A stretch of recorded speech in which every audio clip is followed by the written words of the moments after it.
me to say any stuff that I'm doing. I eventually, soon after, got involved with crystal meth. I started smoking it, but then I started messing up my teeth, so I started snorting it, but now I have a deviated septum and a hole in my sinus cavity.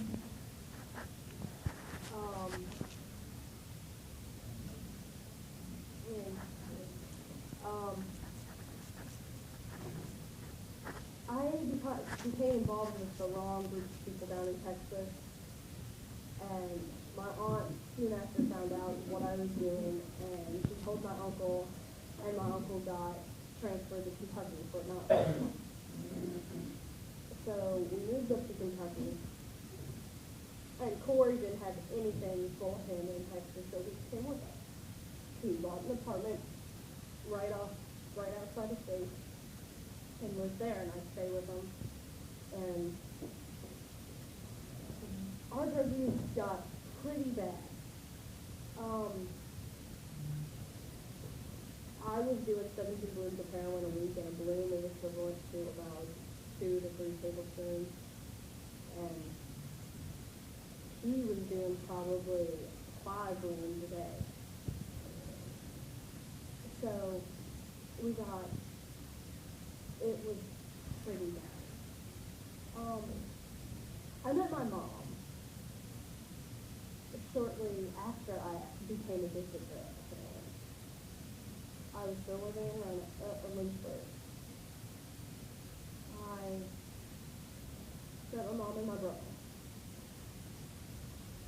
And my mom was never really there, never really paid enough attention to catch on to what was going on. My brother, on the other hand, was always really suspicious of me. And there's this huge guy, some of you might know my brother. My brother's Kyle Waters. He graduated here about 2 years ago.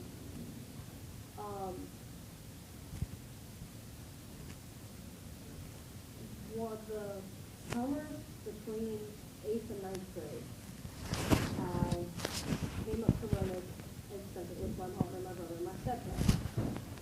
Well, I made the mistake of rolling up my sleeves in front of my brother, and he asked, what the hell is wrong with you?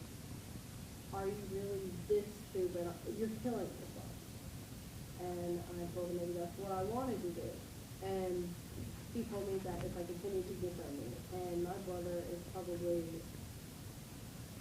I love my brother to death, and I knew I couldn't do that. He was the only person I really had there for me anymore other than Corey. So after that summer, I went back to Kentucky, told Corey, we need to stop. It's what Haley was on. So we flushed about $2,000 worth of heroin down the toilet and threw out our syringes. And we went to the methadone clinic, and as soon as we got there, they asked, how long have you been using, how much do you use, and we told them, and they gave us a test for HIV, AIDS, hepatitis, anything you can contract from a needle in that dangerous lifestyle.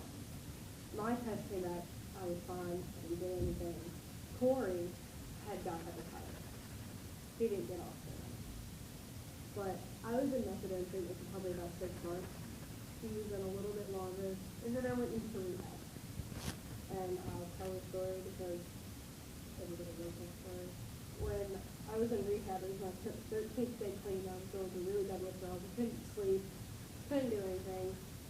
So I was like, I'm hungry. I'm going to go get some food. So I go down, go to the cafeteria, and I see this huge chocolate chip muffin, like huge. And I am 5'3", and I haven't grown an inch since 6th grade. And I weighed probably about 94, 98 pounds at the time. And I went to go grab it, and this huge black guy, probably about 6'4", huge bodybuilder guy, came up and took the muffin. And I looked at him, and I was like, whoa, wait a minute. I saw it first. That is mine.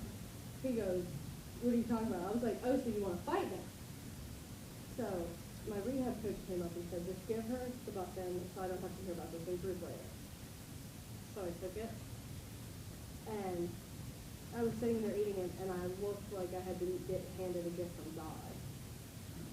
And the guy took a breakfast burrito wrap and was sitting across the room just eyeing me down while I was eating this.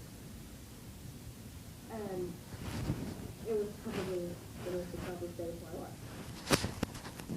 I got out of rehab shortly after that, and I go back and visit Corey, because Corey was in for a lot longer than I was.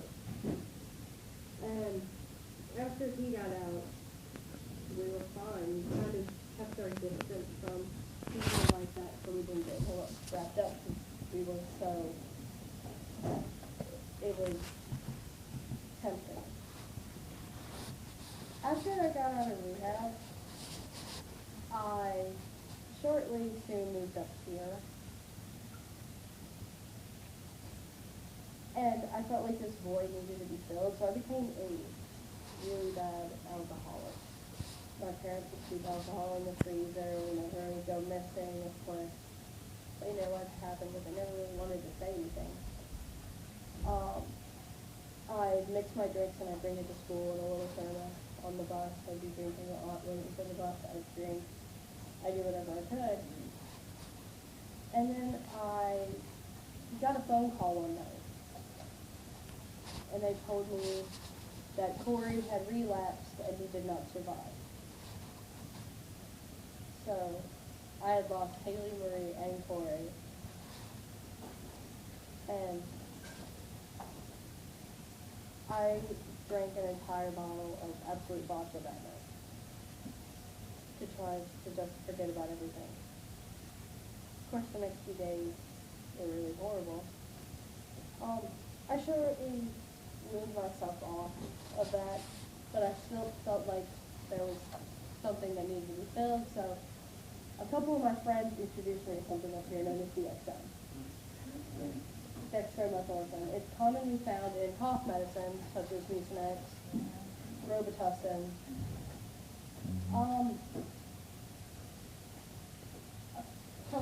He knows exactly how I used to be.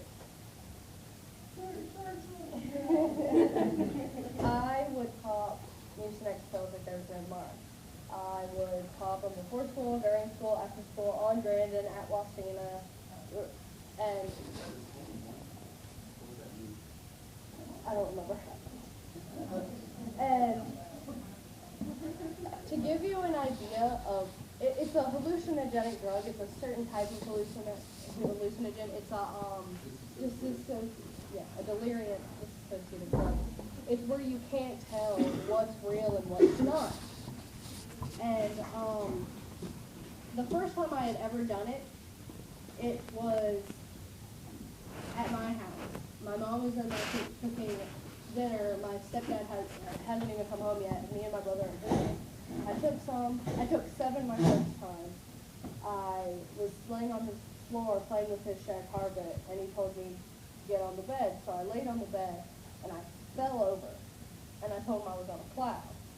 And then my stepdad came home, my stepdad Chris came home, and went into the kitchen and we were trying to eat food. Well, I was trying to eat food. I kept missing my mouth with the fork, so I had to guide the fork to my mouth. My parents were just so my brother was trip-sitting me. He told me she took some NyQuil because you know how she hasn't been feeling that well, and they were like, oh, okay, she's just feeling loopy. And so after dinner, I stay and talk to my stepdad, Chris, for about 30 minutes, and then I go back into my brother's room, and I look at him, I was like, is Chris home yet? He goes, you just talked to him. I was like, really? Well, I'm going to go do it again. And so then I went into my room and started talking to my posters, and I went to bed. I was doing Mucinex probably for months. And then one night, me and my friend, Mysterio, no, not that night. That was the night before. But I got a 40 box. I gave 20 to Mysterio, and I took 20. He went one way, I went the other. The night ended with him going to the hospital, getting his stomach pumped, and going to rehab. My night ended with me going to my friend Sox's house, and I was in her backyard, and her backyard has concrete patio and grass, and my friend Dave would park his car back there. Well, I was on the backyard, and How many of you guys have seen the movie Beetlejuice? Okay, so for those of you who haven't, I'm going to try to explain this as good as I can so you can get the idea. As soon as I look at my friend Dave and I go, I'm going to go get my hoodie off the car, he goes, you do that. And so as soon as I'm about to step off the patio, my friend Katie goes, Jade, watch out for the land sharks. And as soon as I step off the patio, I see the things from Beetlejuice, which are like, do you know what I'm saying? Okay, any of you guys seen? Yeah, like Tremors. Have you seen that movie? Yeah. That. It looks like that, except they're long, black, white, have teeth, and I freak out, and thank God I'm not hallucinating this, because Dave would have had my ass. I jumped through Dave. And I jumped through his window, because it was already open. Thank God I didn't see it wasn't actually closed.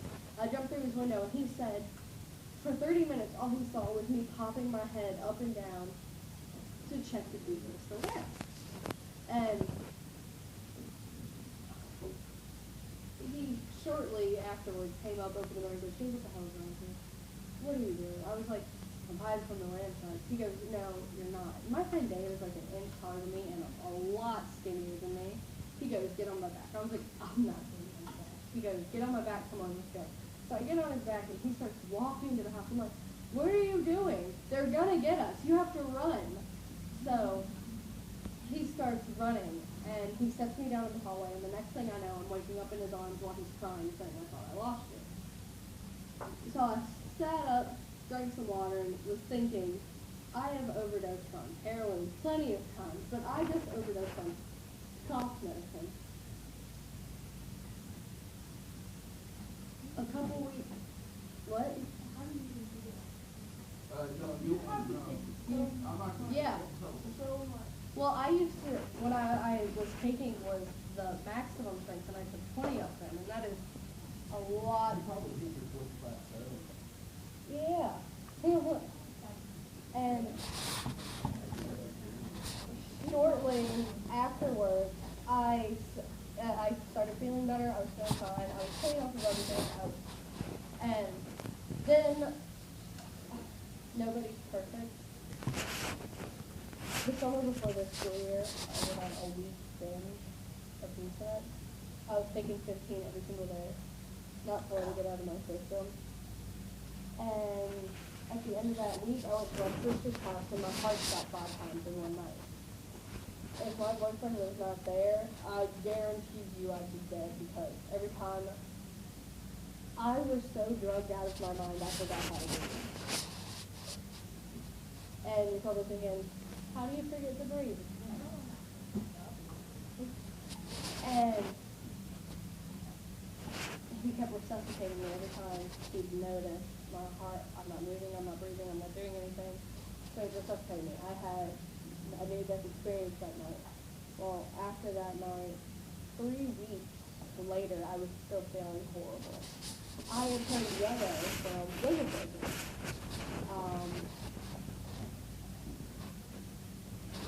I couldn't eat anything, I couldn't sleep, it was horrible. And after that, it's not just like food that made me realize I need to stop what I'm doing. It's all the people I've lost in my life. Recently, in the last 2 years, I've lost 3 friends. I've lost my friend Justice Wright, who lived in Gladys. He died because his girlfriend gave him a handful of prescription pills and told him to take them because they made him feel good. She took the same one. She didn't. My friend Sonny died. And my friend Austin died. And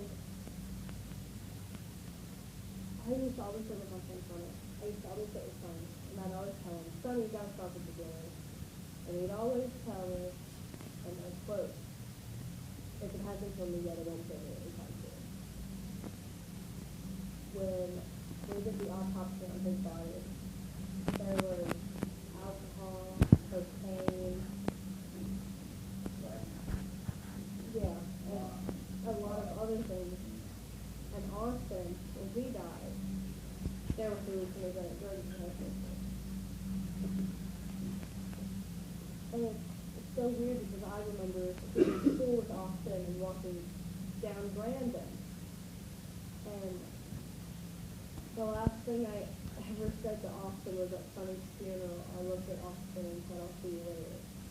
The last thing I ever said to Sonny was I saw him at festival in the pocket 202 and I told him I'll see you later. And it's really bad. I've lost probably about 12 friends to the drugs that I was associated with. And all of them I've tried helping except Haley and Ray. I helped Corey, but it wasn't enough. The reason he died is because his body had gone so long without the heroin that when he took that relapse, it shocked him. It put his body into shock and he died. I didn't have any heroin in my body ever again when I died. And the only thing I do now is I smoke cigarettes. I don't smoke weed. I couldn't even tell you last time I drank was.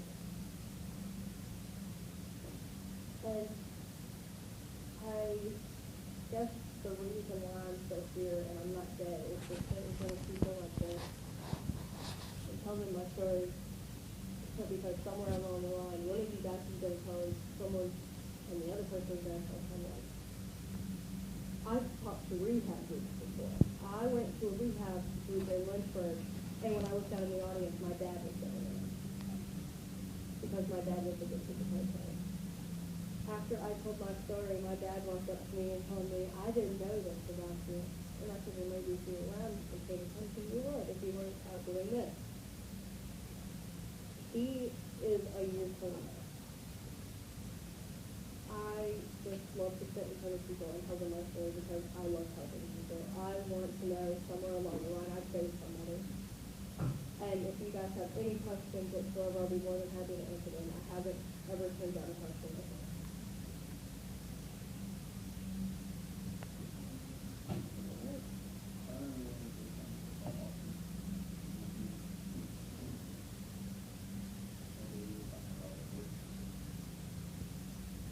When I bought Austin?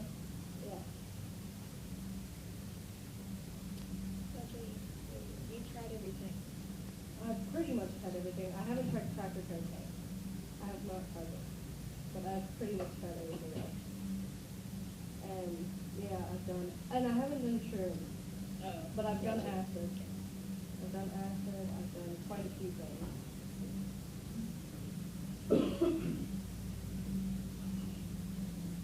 And I'm 17. You lived through all of that. Yes. You definitely opened my eyes a lot. I told my own Well, because I know that teenagers experiment with, anything that's put in front of them. I know that. Trust me, I do know that. But I think there should be a line drawn. Because I guarantee you, if people weren't that stupid, half of my friends would still be here. How many of you people have lost 12 friends in your life? What, because of that? How many of you guys have even lost 5? But it's crazy knowing that within 3 years I had 4 friends gone. Completely gone, and I'm never going to get them back. Because of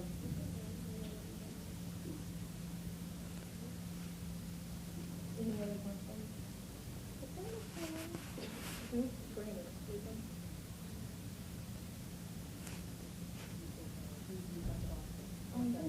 Yeah, you do. They take it back.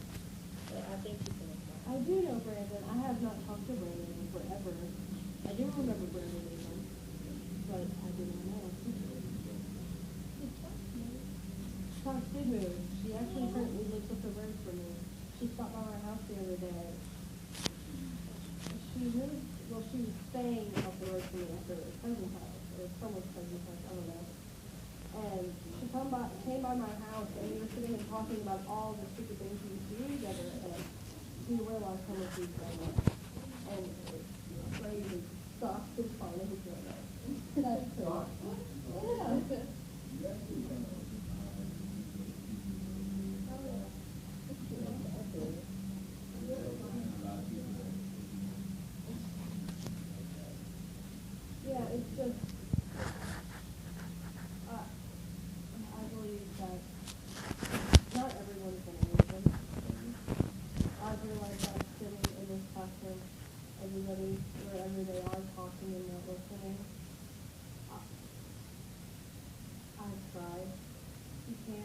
to need a horse store, I was going to. That's what my friend said. We understand.